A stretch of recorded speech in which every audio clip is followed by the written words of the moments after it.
Welcome to the Intentional Encourager podcast, where each episode brings you compelling conversations and stories designed to entertain, enlighten, and encourage. And now here's your host, Brian Sexton.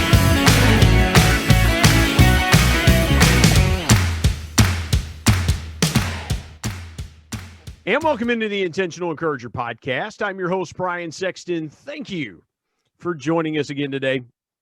I have got a good friend of mine, a neat guy, and another podcast host. Mike is the host of the Business of Pharmacy podcast. Now, Mike and I would have fun talking pharmacy for about the next 45 minutes or so. And if you're in that world, you would enjoy that too. But we'd be the only ones that enjoy it. So let's talk about other things today. That's right. Mike is the host of, as I mentioned, the host of the Business of Pharmacy podcast. He owns his own pharmacy. And it is an honor to have with me Mike Koelzer here on the Intentional Encourager podcast. Mike, how are you today? Hey, Brian, I'm doing well. Good to see you. We talked a couple weeks ago on mine, and it's great to see you again. You know, the only thing that I will say is that you have got a tremendous microphone. So I need all the microphone help I can get to actually sound halfway decent. And you have got it. You know, I'm having a tad bit of Mike envy, but I am so cool. I am so cool. Yeah, you really are. You really are. Mike, let's start here. You guys you're in Michigan. Yeah. You're in the Grand Rapids area. Yeah. And you guys in Michigan have had your own set of challenges. I like to find out, through the midst of COVID-19, and again, the pandemic is still going on as we record it, and hopefully, you know, we won't have to deal with it much longer. Yeah. But I'd like to find out what people's challenges have been through this and the things that they've learned from this COVID-19 pandemic.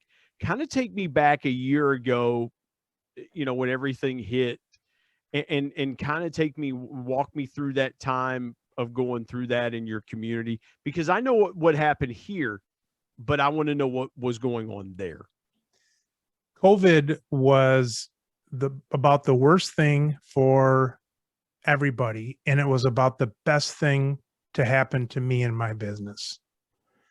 We around last March, we were having a lot of challenges. A lot of independent pharmacies were having challenges, and one of the issues was the insurances in pharmacy keep squeezing down, and they actually pay less than our cost on brand name drugs. So we were having, for the first time in 75 years of our family business, we were having trouble paying our bills. And when you don't pay your bills, the wholesalers don't like to send you product. And when the wholesalers don't send you product, customers get upset because their medicine's not there. And employees get freaked out because all the customers who used to be friendly for the last, 75 years are now upset all the time. So right when COVID hit, my shelves were starting to get empty. I was losing employees because some of them were quitting because they were so stressed out. And like that same week, I come in, start kind of taking the pharmacy back over, and our shelves are kind of drying up. And all of a sudden COVID hit, and it was the best excuse I had to say COVID, everything's breaking down because of COVID. So for me, personally, I came back, kind of took over the business. I had been at home for about 4 or 5 years before COVID hit. And I was back at the pharmacy 40 hours a week and kind of running the show there with my son, who's also in charge. And, COVID gave us the cover to kind of get back into business. We had some help. I've never done it before, but I gladly took some of the government help of the PPP loans and things like that, and got us back in order. But it was crazy times too. Doubled our deliveries, social distancing, all that kind of stuff. So Mike, what was I got to jump in here. What was the one thing that when you got back into the business, you just mentioned you had been away from it, kind of stepped back from it, not being totally away, but stepping back from it. Yeah. What was the first thing that you noticed was that aha opportunity? Like, I see this and I know that immediately I can fix it, and it's going to make an impact. I think the opportunity was, instead of serving the needs of the employees, because I was always sort of, what are the employees thinking? And am I being supportive enough and things like that? And it was nice to finally get rid of that layer of the employees and focus right on the customers again. Because the last 5 years, even longer, I'd focused too much on the employees and their problems and concerns. And I actually got some professional help with that. And my therapist said, she said, if you want to keep your employees happy, give them 26 weeks of vacation and enough money to buy plane tickets to Hawaii. That's how you keep them happy. She said, you got a business to run, basically. And so there's a lot of stuff that I had to refocus my eyesight on the customers, what I needed to do, and less on the people that I was paying. And but we sized down, and a lot happened good in the last year. As far as COVID goes, though, I was crazy. I've got 10 kids, and school affected 8 of the 10 because they're still in school. So it was crazy times. But a lot of people died from it, but those that didn't, it's the old adage that what doesn't kill you makes you stronger. And that's certainly where I feel I am now. I got to ask, 10 kids, my friend, 10. I mean, good grief. You took the scripture, be fruitful and multiply it on as a personal challenge right there. Yeah. So walk us from oldest to youngest, your age range of your kids. Well, so our oldest is 28, our youngest is 10. So it's about 10 it's about a child about every 20 months, something like that. And all single births, and 5 boys, 5 girls. And we're almost empty nesters, Brian. We've got 2 out of the house, so we only have 8 to go. Yeah. Yeah. We're almost there. Your precious wife, man. I'm telling you, my grandmother, my dad was the youngest of 12. And so the oldest was, there was like 28 years between the oldest and the youngest. And my dad had nieces and nephews that were older than he was. I've got first cousins in their 70s. Yeah, it's something, a big family like that. Yeah. I mean, it's wild. And I'll go and I'll see them. And the wildest part is I've got a first cousin that he has a son that's my age. I'm about 3 months older than his son. And he's my first cousin. I mean, it's crazy. Did you and your wife kind of start out to go, hey, let's have a big family, or was it just kind of something that happened along the way? Well, I'm 8 of 12. My wife's 8 of 13 children, and we just loved it. I've got a lot of siblings that would beg to differ on, well, it was their upbringing, it wasn't mine, but each of us had our own upbringing. But both my wife and I loved it. And we knew from the start we were just going to have a lot of kids, the Lord willing. And so we did. And my theory always with my wife, I said, there's a lot of pathways that we take that a few years later, you're like, why was I focused on that? Why was I focused on this goal or that goal? But about the only thing that we said that we couldn't turn back time on was children. Let's have them. Let's say yes to those. And we can always, put them up for sale later, but let's have them now. Let's do it, because that's one thing that we can't change.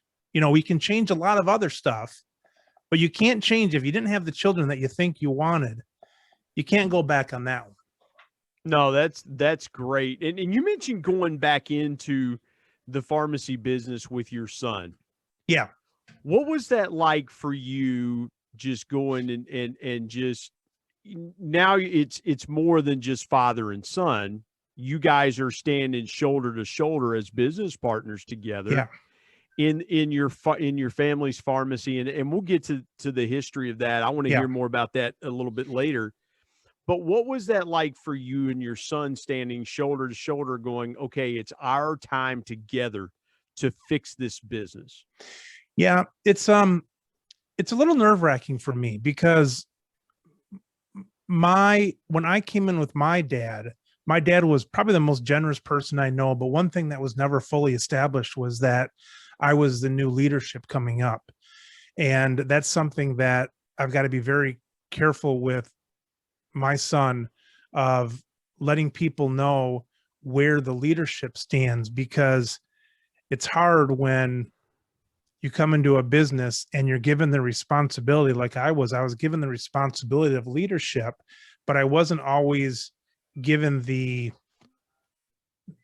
conversation was not always there with the right people to say, all right, Mike's in charge now. And so it was hard to run the business through just motivation. I mean, I never only want to be an iron fist coming down, but when you don't have that in your back pocket, it's hard to do stuff just from motivation and just from being, cheery. It's a combination of both. And so I spent a lot of time feeling one way inside, yet trying to act one way on the outside. It's taken a lot of time in my life to bring those two pieces of me back together. But it's good though. I wouldn't change any of that history if I could, because it's taught me a lot about human nature and a lot about myself, certainly. It's funny that, generationally that you get to share that, like you did with your dad. Now you're getting to do it with your son. And I don't know if your dad still alive? He's passed.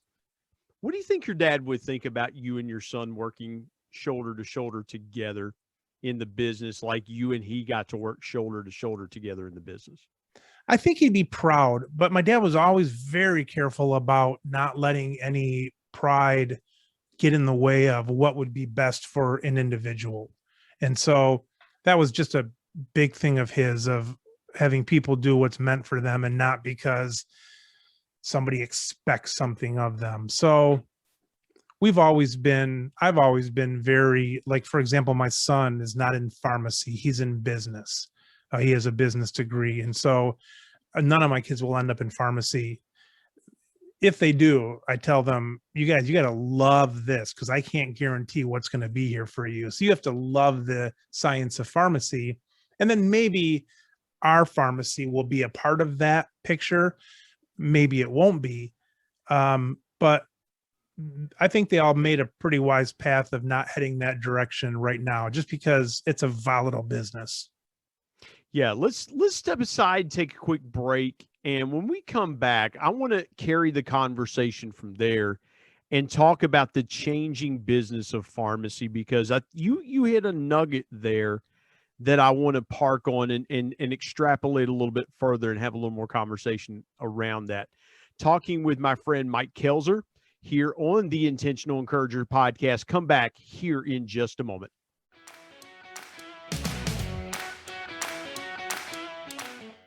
Hey everybody, Brian Sexton here. I want to tell you about our sponsor, SEO National. SEO stands for Search Engine Optimization. Now, what's that, you might say? Well, search engine optimization helps you show up higher on search engines in front of paying customers for words that you as a business owner can monetize. What a great concept. SEO National is owned by my good buddy Damon Burton, who's been a guest here on the Intentional Encourager podcast. Not only has Damon and his team worked with businesses of all sizes, from e-commerce startups to NBA teams and Shark Tank featured businesses, but more importantly, Damon and his team are about transparency, trust, and providing lifetime value. So much so that he still has his first customers after opening SEO National 14 years ago. Let me give you some intentional encouragement and call Damon and his team today at 855-736-6285 or go to www.seonational.com and get a free quote.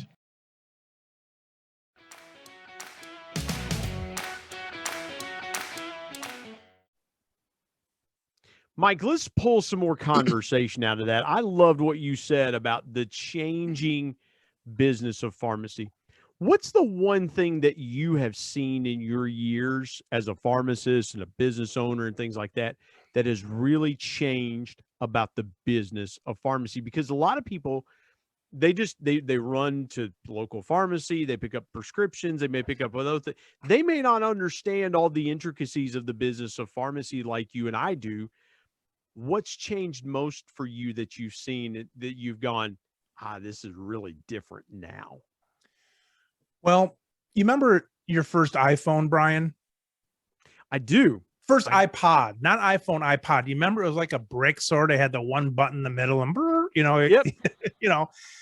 And I always say, wouldn't Apple have loved it if they said, nope, we're not changing this and nobody else gets to make something like this. So we're just set.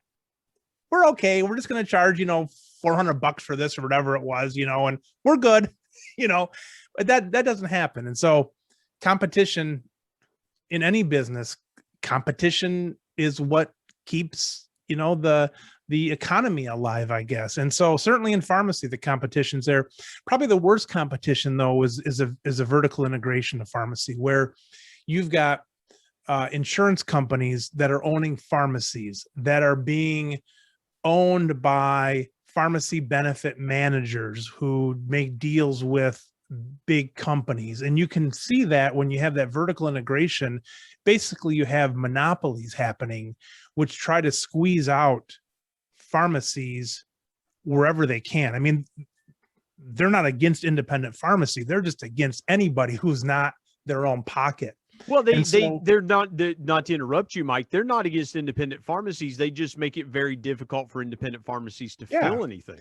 Yeah, and that's natural, like I say, and that's why I always think back to the iPod. It's like, wouldn't we love just to do what we do? And unfortunately, that's not the case. So it's been very competitive, and in fact, it's been so competitive that this last December, every brand name that we sell, we would lose 10% on it. So brand names were about 10% of our number of prescriptions. So let's just say we filled 200 prescriptions a day, and 10% of that would be 20. So on those 20 prescriptions, we would lose 10% on each of those.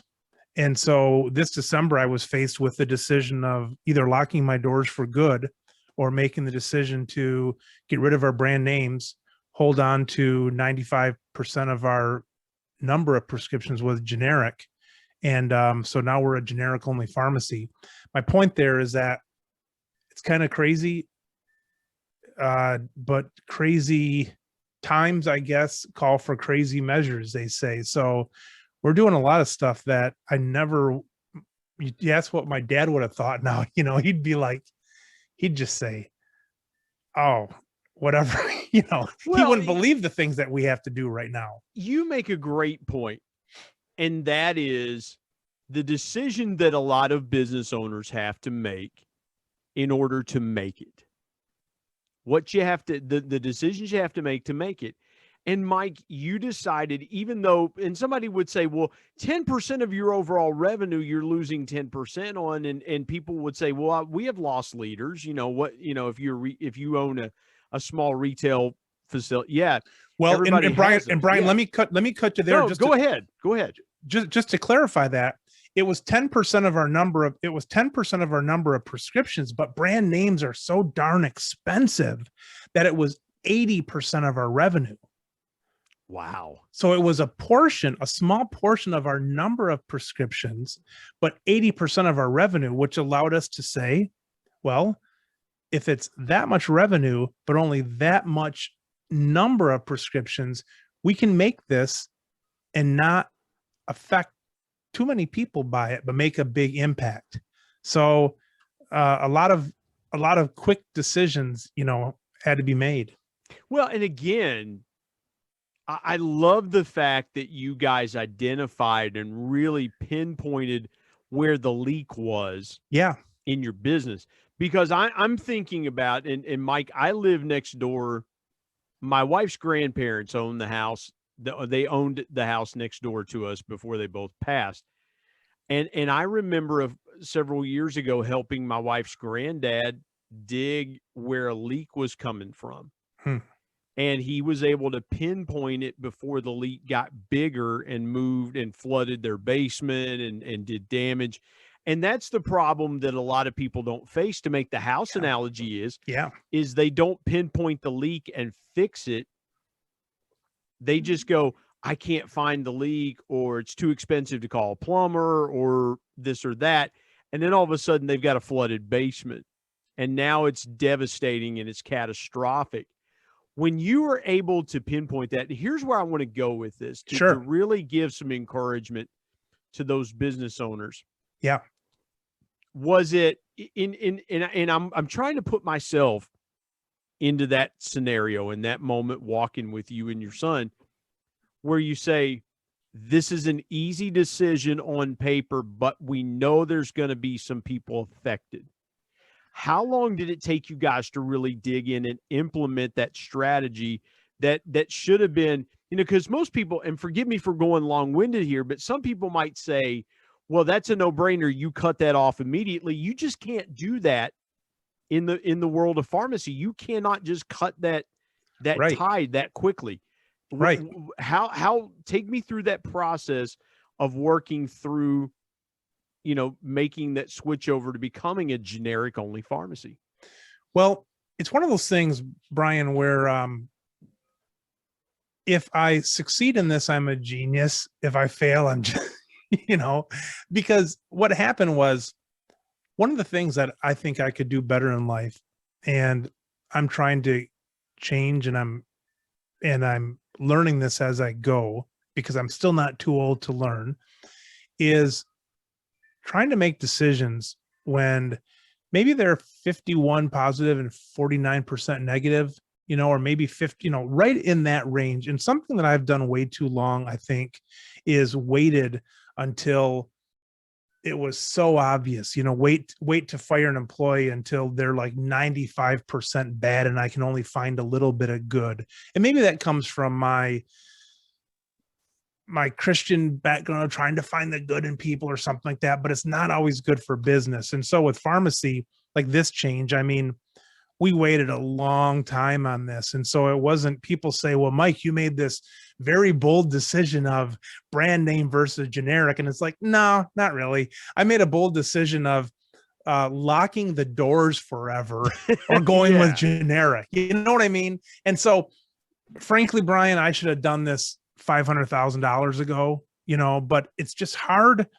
It's hard for all of us to make decisions, because you don't want to relive those decisions. And when you're forced to do something, it's easier, but a lot of times it's too late, And so, well, Mike, where I live here in West Virginia, here's, and I love what you're saying, because here where I live in West Virginia, you could have somebody with a gaping wound at the bottom of their leg that is just oozing out all kinds of stuff. And they're going, it'd be all right. I'm just going to throw a Band-Aid on it.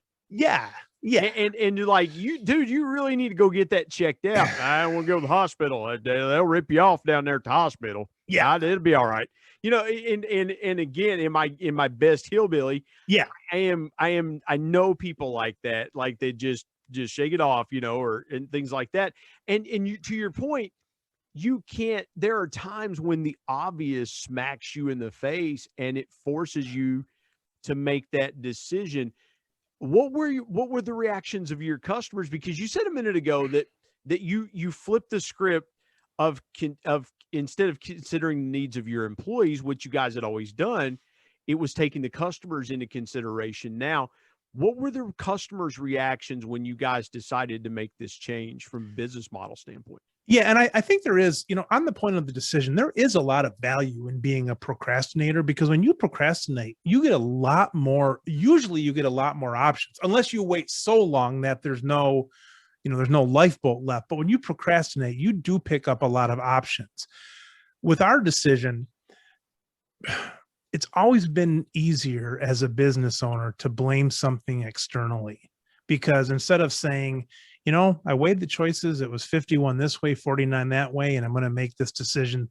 That's always been tough for me. For me, it's always been, look, I've got to downsize. I got to fire you because we don't have any money left, or I got to make this decision or I'd be locking the doors. Now, maybe I hold a little bit back, maybe I wasn't going to lock the door the next day, but it's always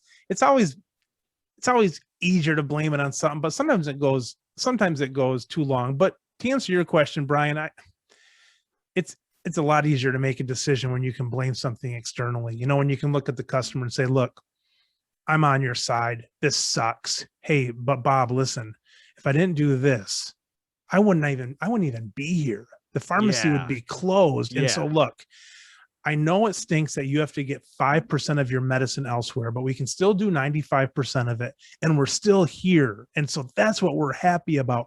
Those are easier conversations than just saying, I waited out and we're going to do this. It's just easier that way. But so procrastination is okay, but you want to wait long enough so you still have the decision. You don't want your only decision to be to lock the door and have that be your only decision. Well, Mike, you bring up another brilliant point. Is a lot of times, well, I should get my wife in here and let her hear how many brilliant points I bring up. Yeah, because she doesn't usually describe them that way, Brian. Hey, listen. My wife doesn't listen to the podcast, so they go there. We can say whatever we want to then. Well, no, Mike, the brilliant point that you made is a lot of times when you have to make a decision and you can shift blame to something else, your customer actually feels like you've got your arm around them and they go, well, Mike, you're probably right. Government's screwing us all now, aren't they? And you get that collaboration and that understanding from the customer, like, hey, we didn't want to do this, but doggone, whether it's a legitimate business excuse or whether it's, to your point, like, yeah, it's the best I got right now. And your customer buys it and he goes, yeah, government's going to screw us all. That's the thing. And I love that what you said there about the difference in the two things of, yeah, we could have said this, but we chose to come at it from this angle. And what you really said that I thought was brilliant was we made an intentional business decision to tell the truth and tell it as fast as we could and tell people what we could still do to help them. Let's fast forward a little bit. You said COVID was one of the best things that happened to your business. I want to kind of rehash that and hit on that again. What have you seen in your business that has been great since COVID-19 hit? And if you had it to do over again, what would you have done differently around making some of those decisions? Well, if I had to do anything differently, I probably would not have. I think every decision we made was good enough. And sometimes that comes with just gnawing on a decision too long and maybe too much anxiety. But I think every decision was a good one. I think COVID gave us a lot of excuses, why our shelves were empty, why employees had left, it was an easier conversation amidst it's kind of like, Brian, it's kind of like when you're in the pharmacy and your computer goes bonkers and people come in, it's a beautiful sunny day and the lights are on and the air conditioner's on and all that. And you tell people, sorry, we can't do this because our computer's broken. They get pissed. But when there's been like a windstorm and like trees are over the roads and power's out and the air conditioner's off and everybody's sweltering and all this stuff, and then you say, yeah, we can't do this, or like, yeah, I know everything's bad. Thanks for helping us out though, Mike. Yeah, they'll spend 10 minutes telling you how bad it was for them just getting to the pharmacy. They're like, I feel you, brother. Yeah, when you can all join in the pain. So that's what COVID did for us. It allowed us all to, instead of having it focused on me that my shelves were empty, I didn't have to go out and tell people that it was because I wasn't paying my bills. It was just because they figured it was COVID. And it's like, who am I to disagree with their thought patterns and what's happening? No, 100%. But yeah, I probably wouldn't have changed anything. And COVID, I think what COVID though has done for the industry, which has been really good, is, for example, I had been basically at home for 5 years, going to the store an hour a week, things like that. But what COVID did for me is it put me in front line, so now there's only a few people that were out there that first week of COVID, it was grocery store workers and doctors and maybe pharmacists, and other ones, of course, but those are kind of symbolic of who was out there. So I was like a frontline employee for a while, and we're not doing COVID shots, but across the country, independent pharmacists in general are just killing it with COVID vaccinations and stepping up to that plate. And so I think we talked before the show, I think about a big Supreme Court win for independent pharmacies against the insurance companies. And I think that happened because even the Supreme Court justices were seeing at the time what pharmacists were doing in the middle of COVID. So I think COVID's going to be a good thing for pharmacists across the board. And again, I don't mean to paint a cheery picture on this for people who lost loved ones, but I think in general, COVID is going to do a lot for the profession.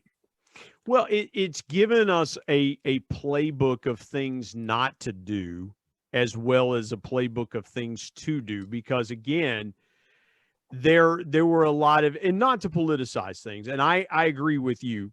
Listen, nearly 600,000 deaths at the time that we record this is a terrible thing. Mm-hmm. But so is losing your loved one to a heart attack. So is losing your loved one to cancer. So and diabetes and all these other diseases that never stopped, those trains never stopped rolling. Right. You just never heard about it because COVID was so dominant For sure. as a disease state. And again, and I kind of facetiously said this to my wife over the weekend. I said, why don't we just convert all the cancer centers to COVID?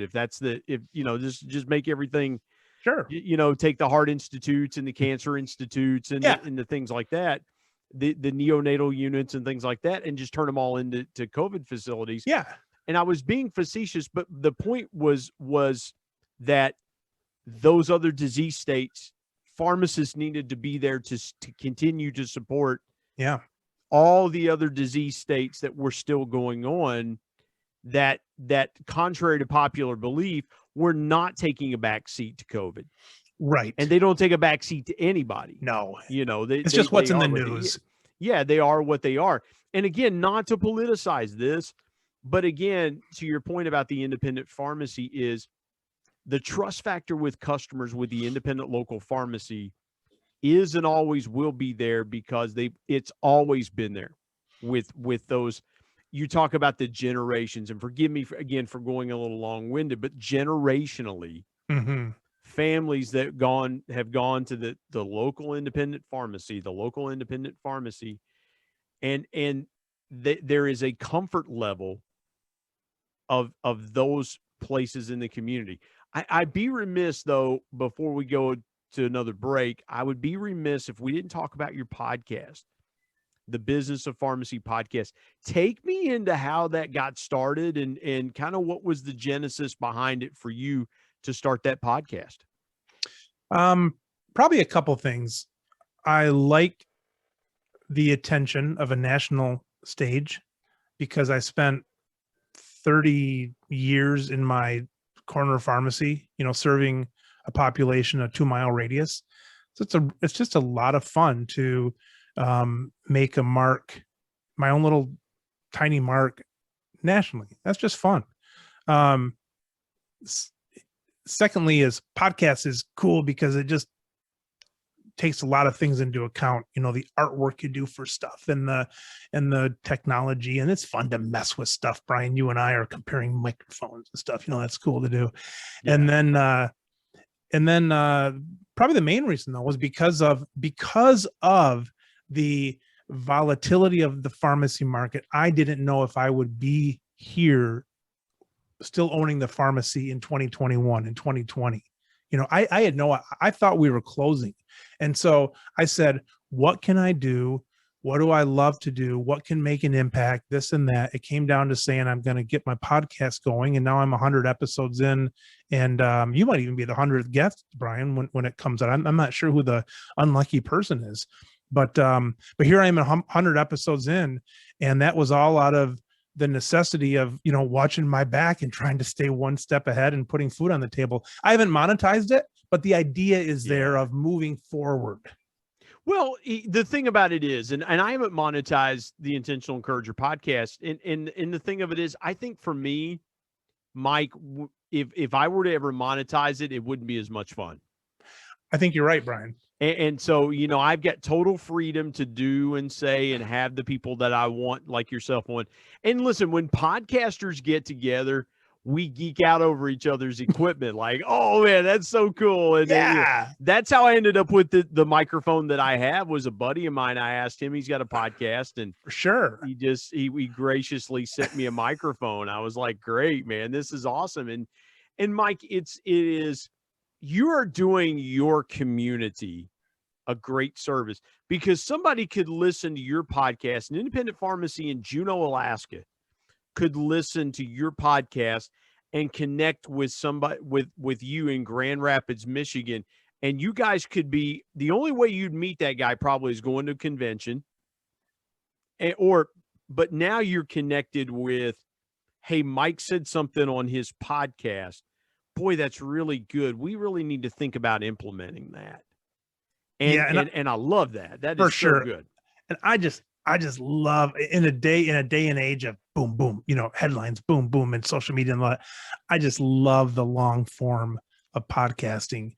And, I always say I only have 3 listeners. I have next week's guest to see how much, so they can find out how rough I am on my guests, and then me, and then my dog, so I always have 3 listeners at least to every episode. But I love the long form in a day and age of just jump. And I just love that long form of just chilling back and just just hanging out with somebody. That is the coolest thing. It really is the best thing. And I was going through some stuff today and thinking about, okay, I've recorded with people in 32 out of 50 states that in 6 countries, and it's so like, cool. where else you get to do that? So cool. I got to ask you this before we take another break: is what's the one thing when people find out you're a pharmacist or pharmacy owner? What's the one thing that? And let me step back a minute and ask the question this way: what's the one thing most people don't understand about pharmacies that they really need to educate themselves on about a pharmacy? Well, I would say that that was in my mind. I would say that COVID is really kind of what we talked about. Of even myself, I was questioning, what's the value of a pharmacist, in the day and age of mail order and getting information online, and, all this biopharmaceutical, genetic, all this stuff, it's like, who is the pharmacist? And COVID really, boy, just being able to be the frontline worker of saying, with the pharmacist, like I probably maybe 100 touch points with some customers. They're in the pharmacy twice a week doing something, passing through, and you think about some of the other professions, doctors and things like that. They maybe have 2 times a year at most are seeing you, maybe 1. I'm seeing people 50, 100 times a year. And it's almost like, boy, you can almost take a look at people and see that something's wrong with them, by the look on their face and stuff. So I think that's the coolest thing I've seen is just how many touch points pharmacists have with people. Man, that's so good. Yeah, because again, what people don't see in the value of pharmacogenetics is, and that's something that pharmacists learn too, is, your body, everyone's body reacts different to medication because of our DNA. And you really have to understand how medicine makes you feel, not the end results of it. The end results is to help monitor a condition, things like that, but really listen to how you feel taking that medication, and really have those conversations with your pharmacist and go, hey, is there something I should be talking to my doctor about because I'm not feeling right with this medication? Yeah. And that's so good. Let's step aside, take a break. When we come back, I want to tell Mike's story. We've already teased it a little bit. His family owning a pharmacy for 75 years. I love that. I want to find out more about that story. But back in a moment with my friend, Mike Koetzler, here on the Intentional Encourager podcast.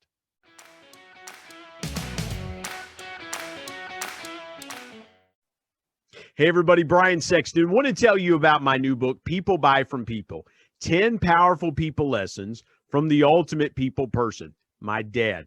My dad was one of the greatest connectors that I ever knew, and he shared with me 10 connecting principles that I have used throughout my 25-year sales and sales management, customer engagement, and leadership career that I'm passing along to you. If you want to be a stronger, deeper and more powerful connector, you've got to pick up a copy of People Buy from People. There are concepts in there that you may not realize help make you a power connector. You can go to Amazon and pick it up, Kindle if you're an e-reader and you like to do it that way, or now available on Audible. And there's one other way you can get a copy of People Buy from People. You can get one from me and I'll sign it for you.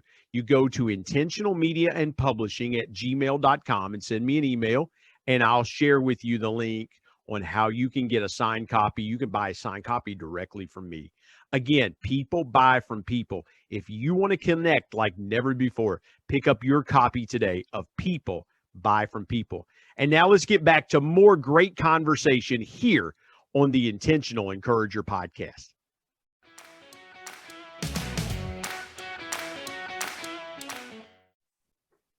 Mike, let's dive into your story, my friend. Take me as far back as you want to take me from point A to where we are now. I'd really love to know your journey, and kind of what shaped your journey along the way. Yeah, I'm the eight of 12. Part of the reason I went into pharmacy is maybe because I knew my dad was getting older and none of my other siblings were going into it, so I knew my dad didn't have a real long career. I hated working at the pharmacy growing up, and went to a couple years of pre-college. Then I went to the Catholic Seminary for a year till I got kicked out of. I didn't get kicked out, but till I tried that out, came back. How do you go from pharmacy to seminary? That's what I want to know. Most people, it's the other way around. Most people are like, well, I'm going to have to deal with insane people at church or insane people in pharmacy. Yeah. And pharmacy pays way more than God does. So, I just always had it on my mind. So I gave it a year. I left home about 500 miles away, tried it out for a year. It wasn't, I figured if God wanted me, he had me away for a year and he could have taken me, and he didn't. So I returned. Through that time, I had a year and a half of philosophy and religion and things like that. And I got back. It was kind of hard to get back into the swing of the pharmacy studies, but I did that. And what I love about my career, I love about pharmacy as a business owner, is I wear so many different hats. And if I had to look at the clock, I think I would be in the infirmary by now, whatever that is. A lot of asylum, whatever you want to call it, that's politically correct. At least you know how to prescribe yourself. But I would have gone bonkers now. So what I love about my career is being able to do projects. I love projects. So the podcast is a project, and doing marketing for the pharmacy is a project, and trying to get on local, publicity for the radio for the pharmacy is a project. I just love projects. And so it's been a great career. Would I have done it again now? Probably not, because of the volatility of it, but it's been just a great career to wear so many different hats and not be focused in too directly in one area because someone else is kind of pushing on me. You mentioned your dad and the influence of your dad as far as owning the pharmacy and things like that. Did your dad start the pharmacy? Was it your grandfather? How did your family pharmacy get started? My grandpa bought it from a guy. I actually met the guy, came in, it's like 95. He told me how my grandpa bought it. But my grandpa bought it. He passed away quite quickly after he bought it. And then my dad was in, and then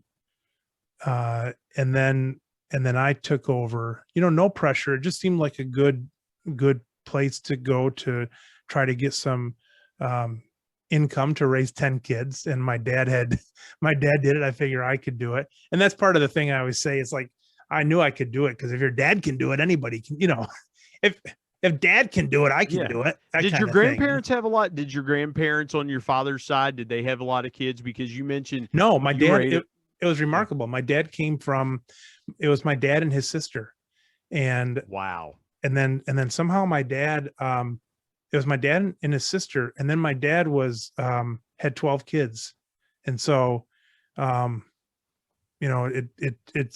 it's touching to me, that he did that, that he gave to that many lives, I guess. And so, like I say, it's something that I can't, I don't know if it's the best route, but and the thing is though, Brian, I think I'm done after 10. I've decided that's it for me. Yeah, probably good idea, man. No more. Yeah, No more. mas. Yeah, exactly. No, but so the pharmacy and no one, frankly, Brian, I think the pharmacy, I'm not above saying that I knew or thought it could give me a decent living, enough to grow this family and have enough freedom, do what I wanted to do. If there was something else that maybe could have done that better, I would have probably have listened to the market demands and may have done something else. So it's been a good road, and I'd be lying if I said that it's been rewarding, it's been interesting, but it's also been fruitful. And so I'll take it. Let me ask you something. If you could go back, or if it's some, and I want to go here and framing this question. Yeah. Your granddad buys the pharmacy. Your dad's in the pharmacy. You're in the pharmacy. Your son is in the pharmacy. I mean, what a family legacy that you guys have built. If you could spend an hour with your granddad and your dad and your son's in the room together, what's the first question you're asking either one of them about the business part of pharmacy? The business part I probably would have asked each of them what they would have done differently than what they did. And that's probably my question I would have said. I said, what did you spend too much time worrying about that you could have not worried about that and probably come out about the same? And that's the key thing I would have wanted to know from each of them. Where did you spend too much worry? And in the end, it's like, it didn't matter because, Z happened anyways, and X and Y wouldn't have changed it. And then I would have done that, and I would have taken the X and Y of that focus. I would have moved that out of the way, and I would have traded that time for more presence with my wife and my children mentally. What's the one thing, and I'm going to frame that question a little bit differently. You've been in business 75 years. You have a 75th anniversary celebration. What's the one thing, if you could, what's the one thing you're showing your granddad and your dad about the pharmacy today? Something that I'd like to show them. I think the thing I'm proudest of has probably come most recently in the last year, and that would be resiliency in the storm. And that would either be resiliency from people's comments that didn't go my way, but I still acted in the way that I needed to act. It would have been resiliency financially, making choices that were not either popular or didn't seem right, but they had to be made, and doing it and moving forward. And that's probably what I'm most proud of. You mentioned your wife, and you and your wife had 10 kids together, and God bless you, man. That's awesome. What's your wife's greatest strength? Her greatest strength, I think, is reflection. And I think when you think about the Blessed Mother, and they say that she saw Jesus do things, and she contemplated them in her heart, that's what I would say. And folks that are listening to this, they're probably going, man, you're rapid fire. You don't normally rapid fire questions like that. I really wanted to kind of get inside Mike's head a little bit and pull out some of those different pieces of questioning, because here's what I'm in awe of. I'm in awe of the fact that you and your family have weathered the storm for 75 years. 1946 to 2020. That's a long time, brother. That's a long time to stay in business. And the importance of a good, well-run, locally owned business. because we're losing our communities are losing those things. The small business community has been pounded this year by COVID-19. And again, I may be speaking to a small business owner. We may be talking to an online seller or something like that. But I want to say this, Mike, and I want to say this in front of you, and forgive me if I'm crossing the line. We had so many leaders in government from a state, local, and federal level that blew it in the past year, because the small business owner, you talk about being nimble, flexible, and adaptable. It's a small business owner, right? Because again, we talked a lot about the big decision you had to make, and you had to be nimble and flexible to do it, or else you were going to hemorrhage out. You were going to bleed out and have to close. Your business would have died.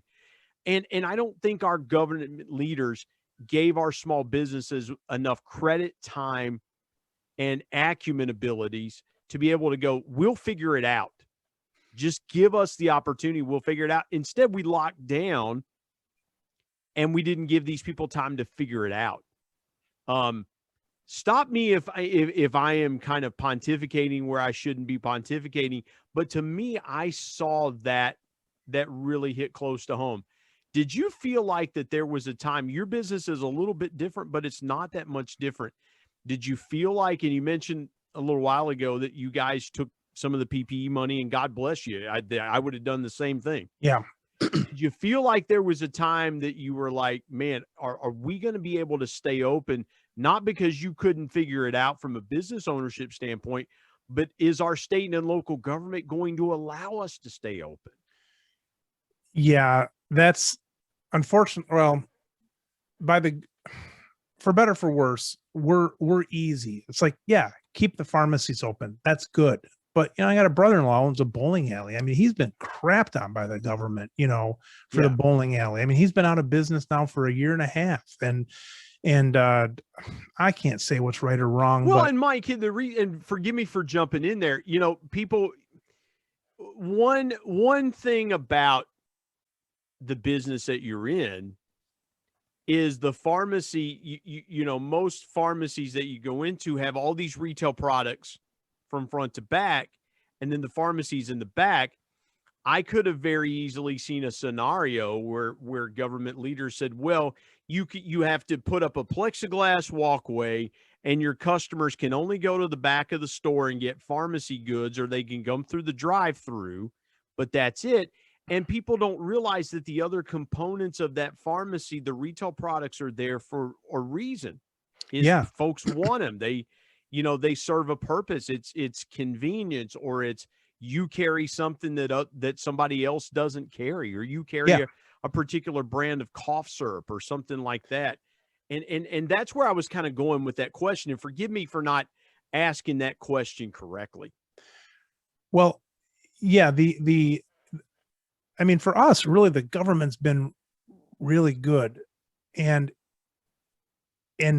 I think I've gotten too much from them with PPP and this last thing. I got a bunch of money. I didn't even know why I got so much. And because I have so many kids, I got this last thing. And but what the government has to do, I think the biggest thing the government can do for us is let us continue our business, and be careful of the monopolies. The monopolies are what kills us. Because I tell you what, Brian, I put on a good act with the local customers and so on, and my marketing is correct, where I put a smile on my face and I'm there for people. I am, but I'm mainly there for my family, and I need money to support my family, and that comes from freedom to run my business, to not be taxed out of it, to not have monopolies, especially government run monopolies, beating me down. And so the government has to be careful, because yes, I love my store, I love my community and so on. But if I could do something else that was as fulfilling / profitable, I'd be gone if it's going to help my family out. So they have to be careful, because boom, boom, boom, boom, boom. I mean, things cannot, there's a lot of business that are precariously perched on the ledge of just having all that nice mix that I have, but it doesn't take much for the government to come in and take some of those freedoms away. Yeah. and not crazy freedoms, just freedoms to open your door and do business. That's what I think they have to watch. And so the government's been very generous, but what I'm looking for more even than generosity is just the ability to compete, because that's what we are. We're all competitors, you know? Well, and let me say this before I pivot to the last couple of questions. To me, the saddest thing that I can see in the marketplace is a liquidation sale. Because let's be honest, if it's a small business owner or a local chain or something like that, that means the person that owns that is in real trouble financially. Mm-hmm. And or if it's a retirement sale, it's a little bit different. But again, no one, I'm not going to lose my house if the restaurant down the street closes, but the guy that owns that restaurant, he's probably losing everything. Right. And so, people say, well, man, they're in business, they make all this money and things like that. Yeah. And they sweat people that have a nice home. But what we don't realize is when that business goes under, that person is responsible for all the liabilities, and people's health have been affected, and things like that. And so, I want to say to you and other small business owners out there, this podcast is here for you to keep you encouraged, because people that own businesses, whatever size your business is, you got to stay encouraged, because we need you. We need you out there doing business. Yeah. Mike, that makes sense, Brian. Thank you. Well, no, I just wanted to say that, Mike, I'd be remiss if we didn't talk about the biggest obstacle that you've overcome, because again, as you know about the podcast, we want to give encouragement. Like I mentioned a moment ago, giving encouragement to those people that are walking through something. And what I found is that people are connected by, oh man, I've gone through something like that. Take me through the biggest obstacle that you've overcome and the greatest lesson you've learned from it. Probably my biggest obstacle growing up number 8 in the family, and maybe being a little bit of the peacemaker and maybe adding humor to things, that a little levity to things at home. It started to I maybe didn't always say what was on my mind, and maybe afraid of the outcomes of saying what was on my mind.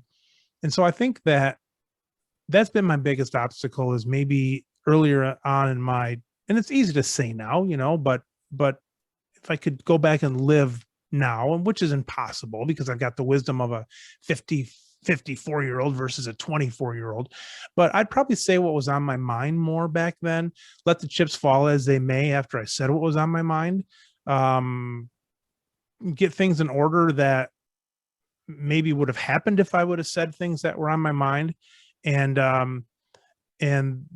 that's probably what I would have left with myself, or that's what I would, that was probably my biggest challenge, and something, by the grace of God, I'm still around, and I get the fruits now of working on that for a long time. And it's been really something, letting people see me and know that they're pretty much getting what they see. Yeah. I love that. Mike, again, man, that's what we've talked about, is encouraging people like yourself, encouraging salespeople and leaders and ministers and just people of all different walks of life. I know you've got some strong intentional encouragement. So what's your biggest piece of intentional encouragement? Yeah, I would, I guess I would tell people there's 8 billion people on this earth with all different DNA for a reason. And God intention was not to have people clone themselves. It was to bring crazy DNA from the mom and crazy DNA from the dad and mix them and come up with something genuine and unique. And so I think I would encourage people to embrace their uniqueness and embrace their different way of thinking and to share it out with the world. And you can do that now easily with podcasts and with articles and things like that. And maybe you can't do that as an employee of a business, but outside of your business, you can. And I would say to share that, and instead of focusing maybe on the 8 billion people that may not agree with you, maybe focus on the 2 or 3 that might, and then just embrace that. And that's what I would encourage people to do, and maybe to be themselves more. And if I would have known that years ago, like I say, I think it would have just allowed me to be a little bit more present with myself and with my children and my wife and that. But that's what I plan on doing more now. Man, that's awesome. That is so good. Mike, I have thoroughly enjoyed our conversation. Tell folks where they can find you, get a hold of you, where they can find the Business of Pharmacy podcast. And I highly recommend that you go take a listen to that. Where are you on social media? Probably the best way would just be to go on Google and just put in the Business of Pharmacy podcast. And kind of my lesson is we don't talk about anything that sounds too smart on there. If it's got a Latin name to it or a long drug name, we're not talking about. We're kind of talking about stuff around the periphery of that, kind of some of the things we talked about today, Brian. So that's where you'll find me. Yeah, and speaking of not talking about things that are real smart or complicated, he had me on his podcast, and I'm nowhere near smart or complicated. So there you go, proof in the pudding. Yeah, proof in the pudding that anybody can, proof in the pudding that Mike is very deft at interviewing anybody. So, Mike Koelzer, you're the best. I appreciate your time today, and thank you for joining me on the Intentional Encourager podcast. Thanks, Brian.